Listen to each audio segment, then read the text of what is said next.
In a post-Twilight universe, it's great to see vampires come back in the limelight once again. I mean, just take a look at some of the games that we have to offer. Bloodstained, the animation season of Castlevania is finally getting its second and third season. There's so much to love if you're a vampire fan.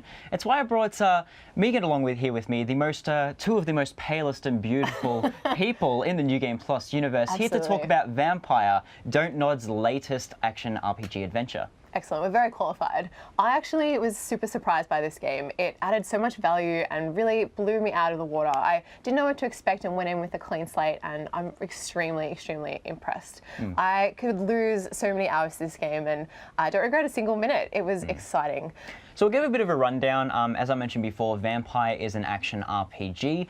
You step into the shoes of Jonathan Reed, a physician, a doctor by trade. He specializes in blood transfusions. Oh, wow. Wink. What a coinky-dink. And he wakes up in a mass grave within the town of London and is chased off by a bunch of vampire hunters. He's returned from the war after serving as a doctor over there, and he wakes up from being unconscious, suddenly craving blood and not understanding and having this overwhelming lust, and the first person he comes across is his sister, who's welcoming him home. So tragic, and it's one of those things that you're instantly engrossed in and trying to help him discover what's happened to him since he's returned, and the rest of it. And it's an old tale of vengeance as well. So you sit there going like, someone must have done this to me. Someone must have turned me into a vampire. And his lust for vengeance only overcomes his lust for blood. And that's one of the moral quandaries that this game kind of comes into, where it's an action RPG. So you sit there and you fight enemies utilizing specific abilities. They have their cooldowns, and you utilize blood as like an MP meter. And the game kind of scales in a sense depending on how many people you'd like to kill and how many people you want to spare. And I find that, I'm not too sure how you exactly played the game, but I played the game being a total vampiric pacifist. I didn't want to kill anyone. Neither, because if you don't kill people, it keeps the narrative of all the civilians' lives open. So you can still explore and find out more about the town and each district as you play.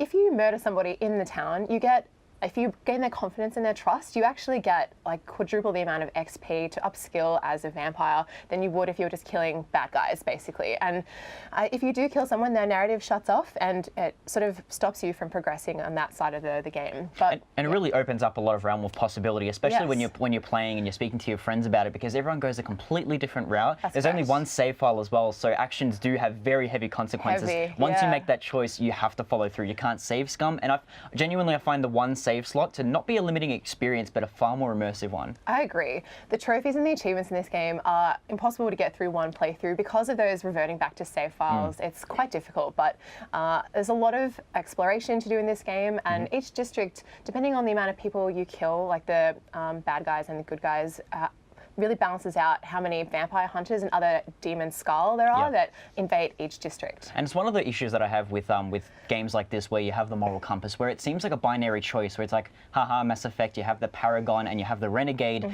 choices, and they're very obvious.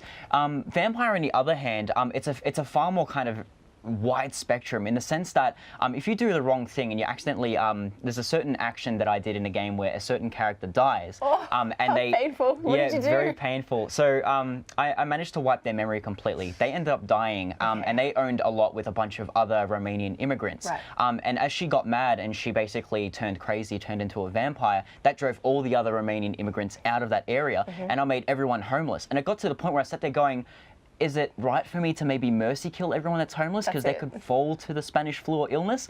Like things like that, we think about it, and it just causes this chain reaction of you feel extremely bad, and it really drives the point home, and it's very effective in its premise. And genuinely, the civilian part of dealing with all the side content and learning about all the characters as you go, I feel is probably the most strongest element of Vampyr. Absolutely, in true Dontnod style. But one thing I think really stands out in this game is the combat and the crafting. So as you do explore the world, you get to pick up loot, which essentially helps you make medicine to help civilians healthier, or upgrade your weapons, or upgrade, I think it was there's like just other serums and things like that you Yes, can do. yeah. But also the combat's really in depth, where it's kind of like a Bloodborne style, not the same, but like your stamina gets drained, and as you keep fighting, you lose blood, so you have to kill the bad guys to replenish, and it's just a really in-depth, immersive experience. Now, I have a bone to pick with you on that one, because I find the combat to be very jarring. I feel it's the weakest point, so this is where we kind of diverge. Yeah. Because I feel it's a little bit more in the sense of The Witcher, where you either love it or you absolutely hate it.